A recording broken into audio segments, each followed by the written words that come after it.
Okay, there's so much to talk about in Parshas Bereishis, but the question is how Parshas Bereishis, what insights we could take in Parshas Bereishis can add perspective for our avoda an entire year.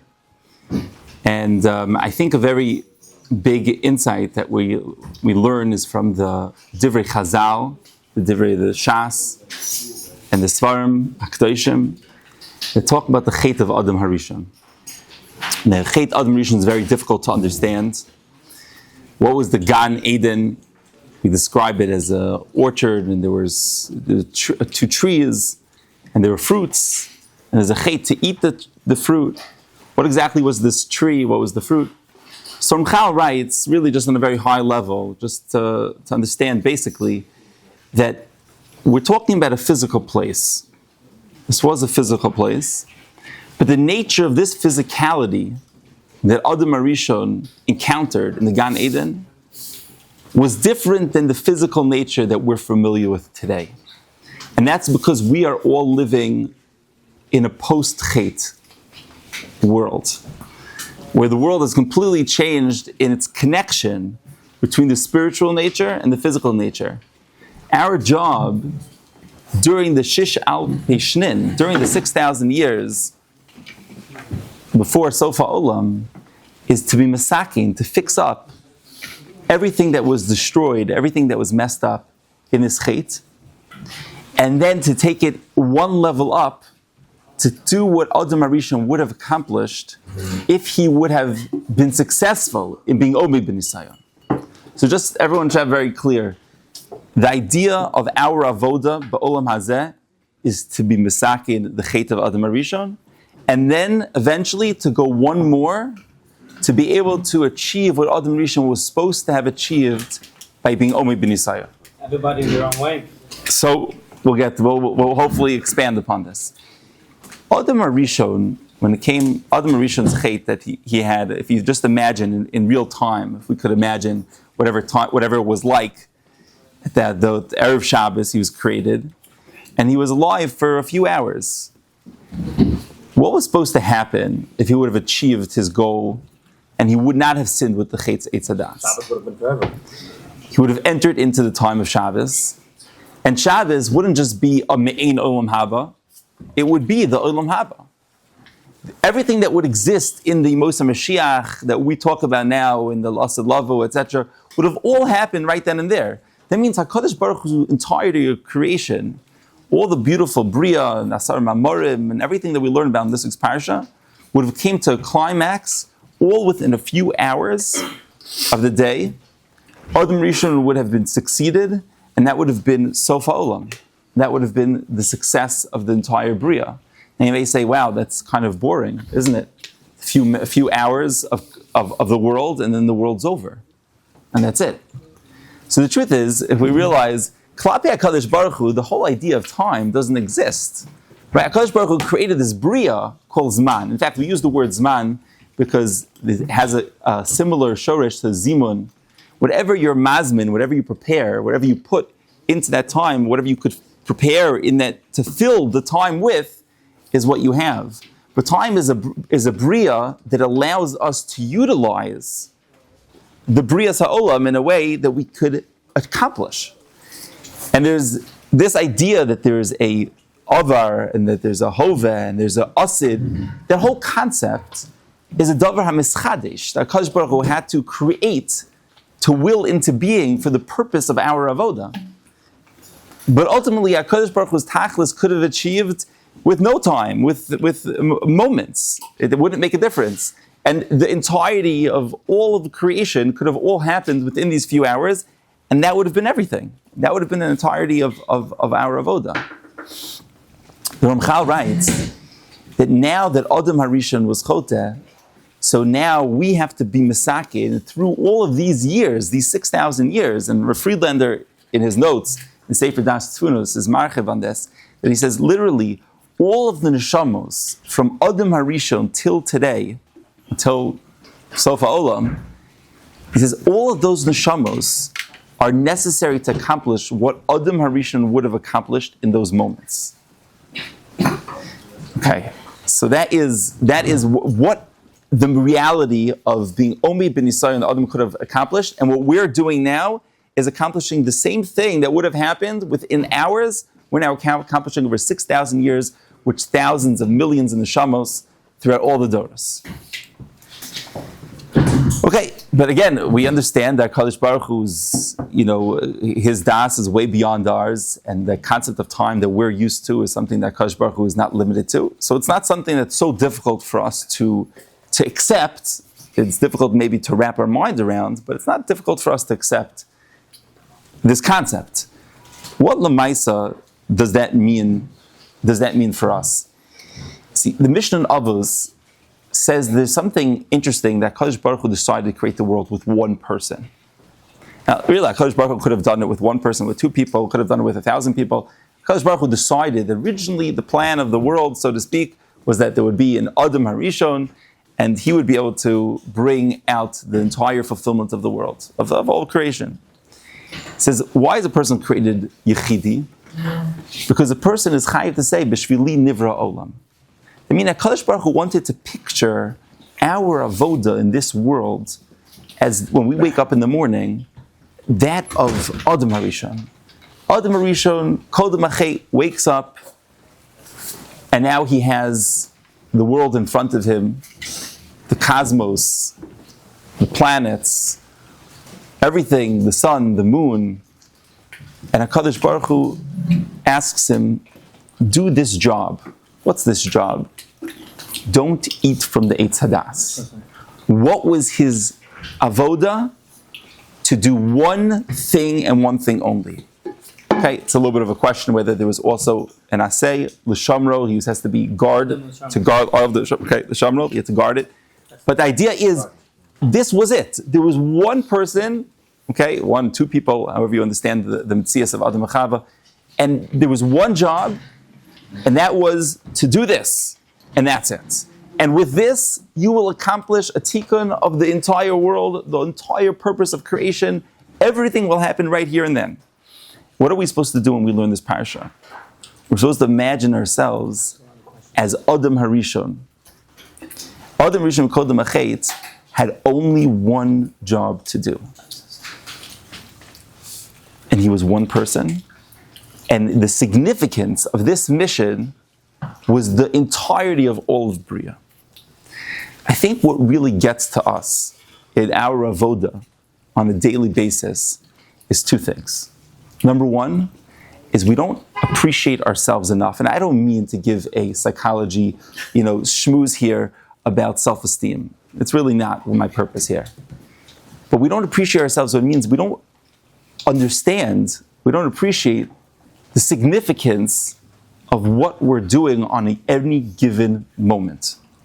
We're not mindful of what the significance of that moment is.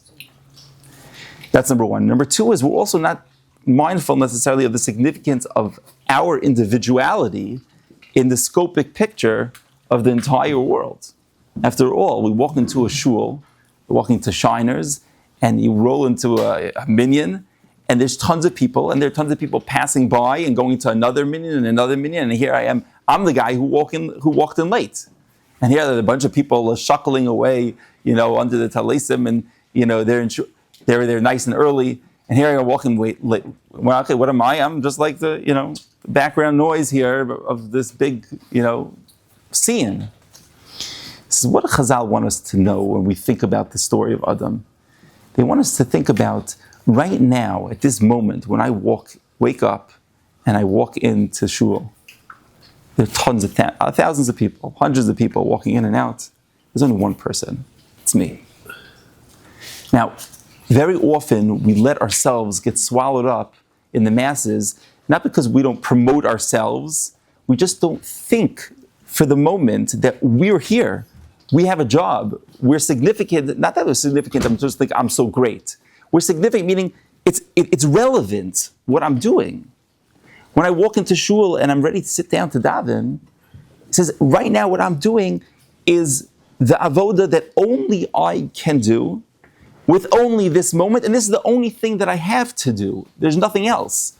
Adam Rishon didn't have a whole laundry list of things he had to accomplish.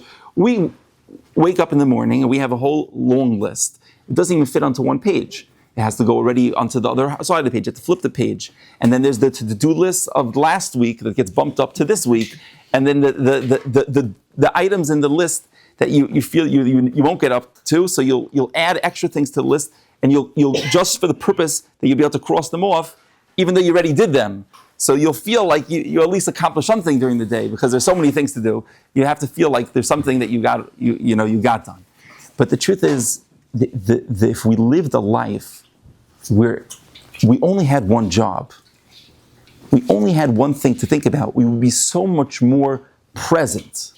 We would so much more there in the experience, enjoying, participating, and really investing in that moment. This is the yesod of the few hours of the day that would have meant the eternity. Is that we have every day a compilation of a few sets of minutes.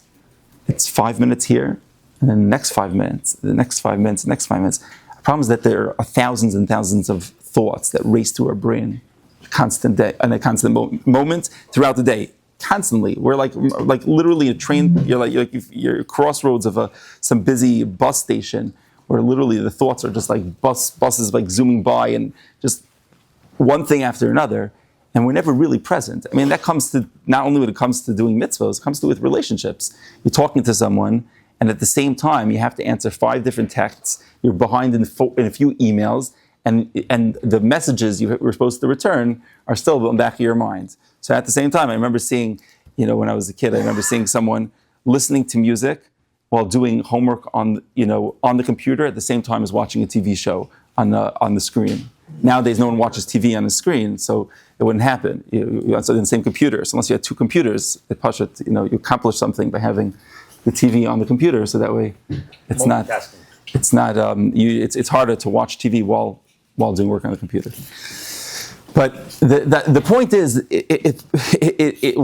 we live in a life that we just can't be in the moment, and the trick, the secret of all of our avoda is to be there, be ourselves, and be in the moment. It comes to Sukkot. It's very interesting that there's maybe one of the only 3 mitzvahs that the Bach writes that kavana is ma'akev. That is the mitzvah of Sukkah.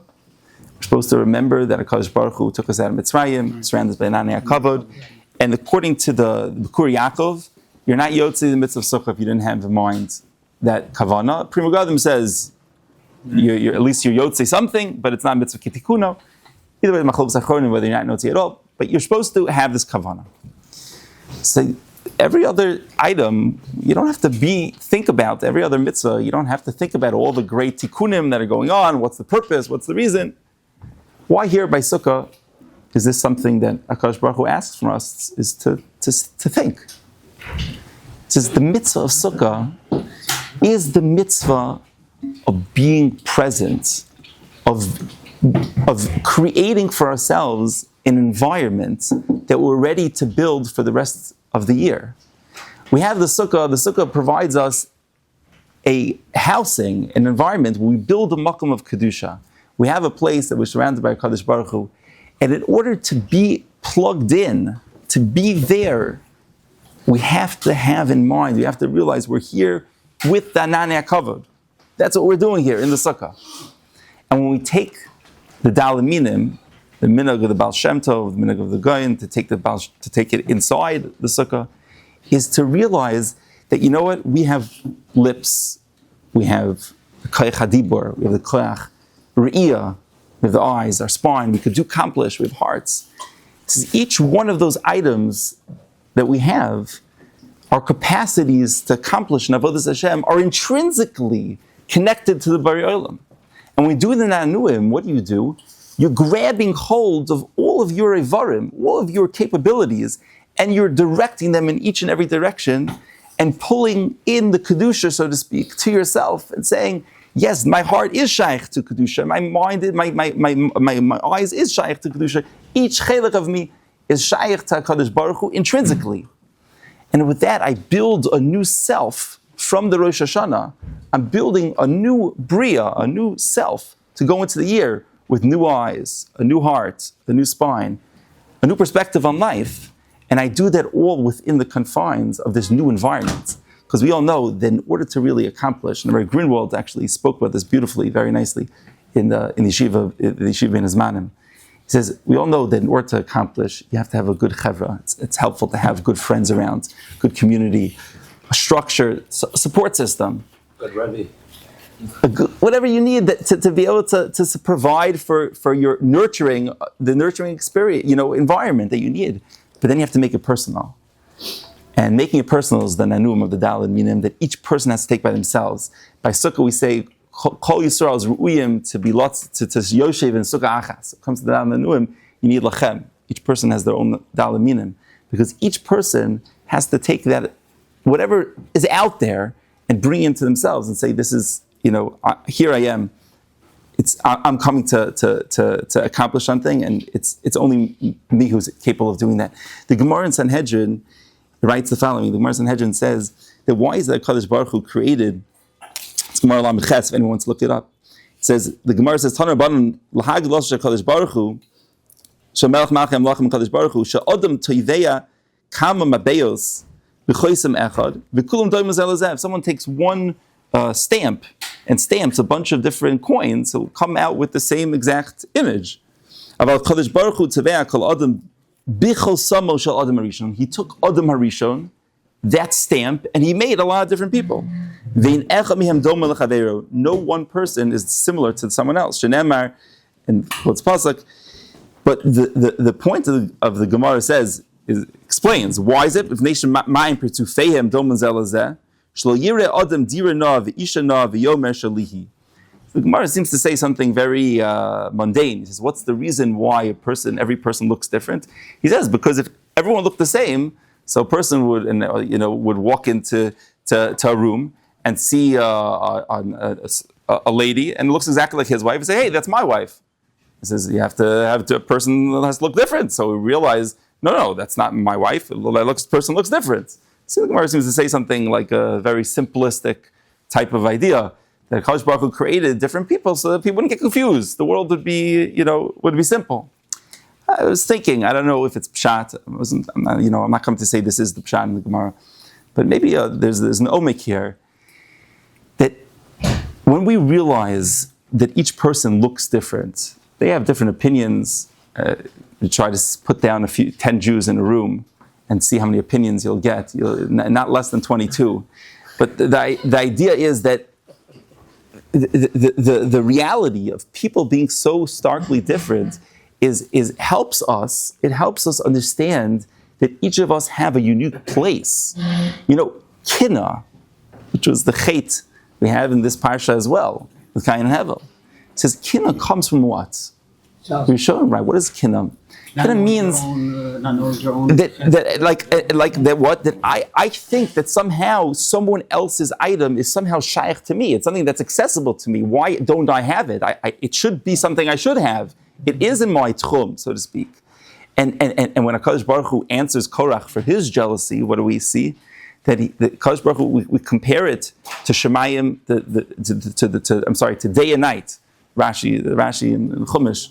It's a shame that you can't be mevatel the reality that there's a day and there's a night, and those two things are separate. They don't work together. There's separate tchumim. You also can't be mevatel the allocation of Kahuna, Levia, Kohen Gadol. That allocation is something that Kadosh Baruch Hu was trying to tell Korach. It's not your tchum, it's someone else's tchum. It belongs to someone else. The fact that we each have a different personality automatically tells us, I'm not supposed to accomplish what he is supposed to accomplish. I'm supposed to accomplish what I'm supposed to accomplish. I'm not supposed to have what he's supposed to have, because everything that HaKadosh Baruch Hu gives us is because those are the items, those are the kelim that are necessary for us to accomplish our accomplishment. I just ask you, okay, simple idea, but I really want to ask you a question that's been bothering me. On Rosh Hashanah, the whole world has a din. The whole world has a din. And the question is, of all the days of the year, why choose Rosh Hashanah? Okay, many different approaches to this, but the Medrash says that there's something very special that happened in Rosh Hashanah. Adam Harishon was choteh. what happened? He was choteh, and he did tshuva. And since Adam Arishon left the process of this chet and this tshuva, bedimos yafa, so we also want to do the same thing. We also we realize we're choteh throughout the year, and we want to do tshuva, and we also want to be yotzei like Adam Arishon. So Kadosh Baruch Hu basically patterned the holidays of the year after the shoresh of the whole creation of the world, which was Adam Arishon and his experience on that day of Rosh Hashanah. That's also our experience. The question that bothers me terribly, is are we really so excited about the solution that Kadosh Baruch Hu arrived at for Adam Arishon? Adam Arishon did tshuva. What happened? Gzeira of Misa on Adam. Chava, right? Till the ground, it was going to sprout thorns. Everyone's going to die. Out of Gan Eden, have to work hard. The whole world was turned over. And like we're saying now, it now requires all of these neshamos with 6,000 years to accomplish what would have happened in a few hours. He says, how are we supposed to understand this? So in Sifsei Chaim, he says something magnificent. When you have there's a certain type of, school that's like a kind of like a cookie cutter school. You either fit the mold or you're out. And you have a kid that is not performing well, so he makes some mistakes. And the Rabbi sends him, says, I'm sorry, you're not measuring up. I'm sorry, you have to leave. That's it. And never see him again. Okay, that's it. That's the end. Similar type of Rabbi, that sometimes you have a boy, it's not working for him the way that the school is set up, doesn't exactly work for him. I can't sit through a shiur for 2 hours. It doesn't work for me. So the Rebbe sits down with the boy and says, for you, what we need is a different plan for you to be successful. Now, a silly kid may say, hey, what are you doing, treating me like a second-class, citizen? I'm good. You're going to give me a different curriculum than everyone else? He says, everyone else is sitting through a shiur for 2 hours. For me, you're telling me to sit through a shiur for half an hour and then go review, like a little bit, and then go take a break and do whatever. Well, it's not fair. A smart kid, someone who really understands, how his mind works and how he works, will realize that I want to accomplish. I don't want to fail through this all. I don't want to do what everyone else is doing just because that's what everyone's doing. I want to do something that will work for me. So what's HaKadosh Baruch Hu do? He had this world, he had this system, he had a very simple system. It sounded like, don't eat from the Eitz Hadas. And in this world, which we described, the Eitz Hadas, there were fruits, but it was a whole different reality of physicality. And this is the Ramchal writes a lot about this, about how the spiritual and physical were united in a way that even the physical was more spiritual. Okay?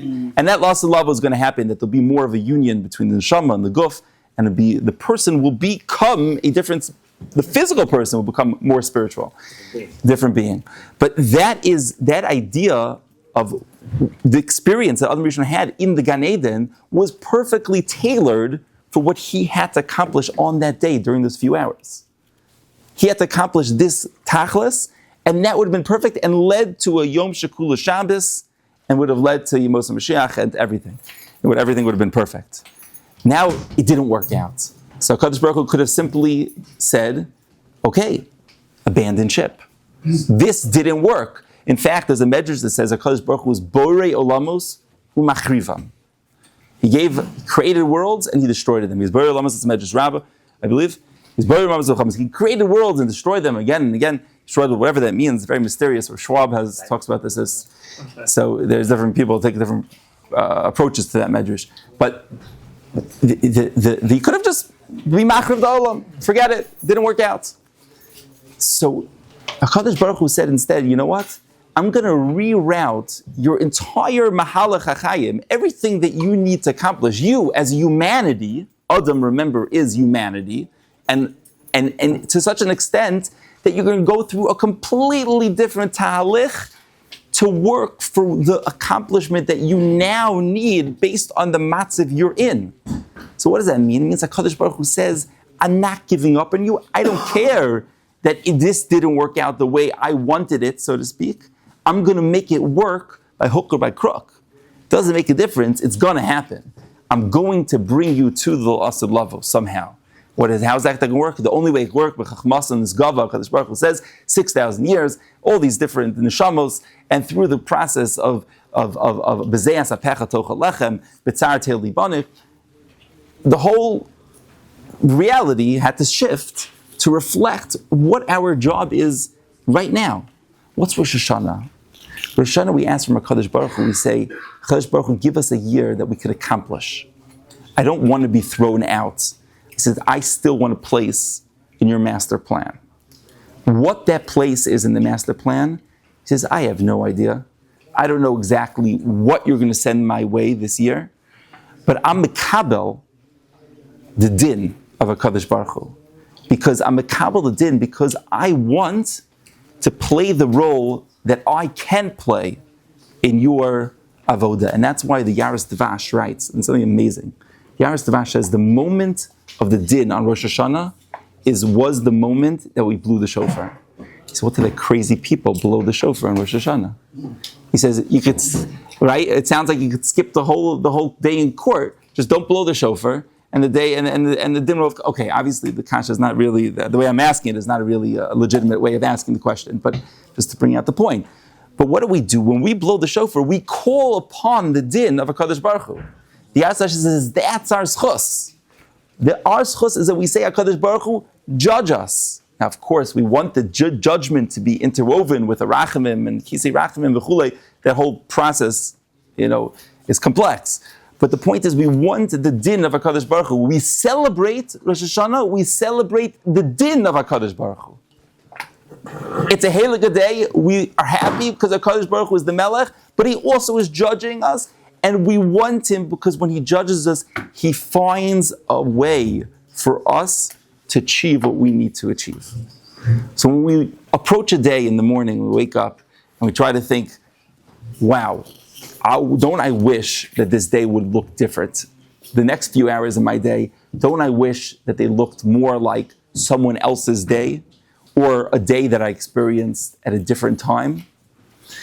He says, instead of thinking of what should be, what could be, what I wished, realize that HaKadosh Baruch Hu gave me this moment because this is the only thing that I could do right now to be Mesake, to accomplish what I need to accomplish. If Adam Arishan only had that mitzvah at that moment, not to eat from the Eitz Hadas, so we constantly are giving our only mitzvah for our only moment, and we're the only person that's able to achieve this.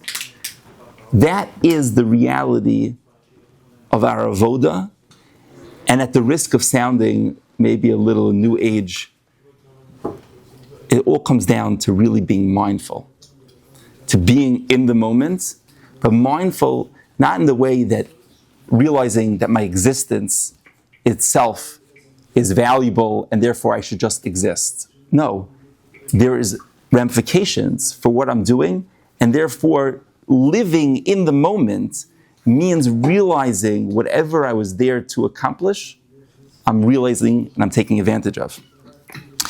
That concept that HaKadosh Baruch Hu was Borei Olamos Machrivam, Rav Schwab says that the Bria Mitchila had to be created in a way that there was constantly this movement of worlds created and destroyed, whatever that means. Again, we have no idea what this means.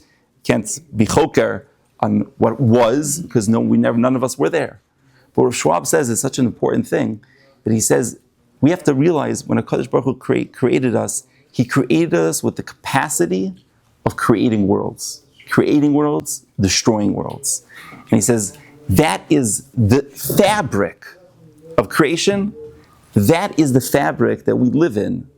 HaKadosh Baruch Hu created us B'Tselem Elokim. Rav Chaim Volozhiner writes, B'Tselem Elokim is the ability, brings us from the Zohar, he says the ability to create worlds.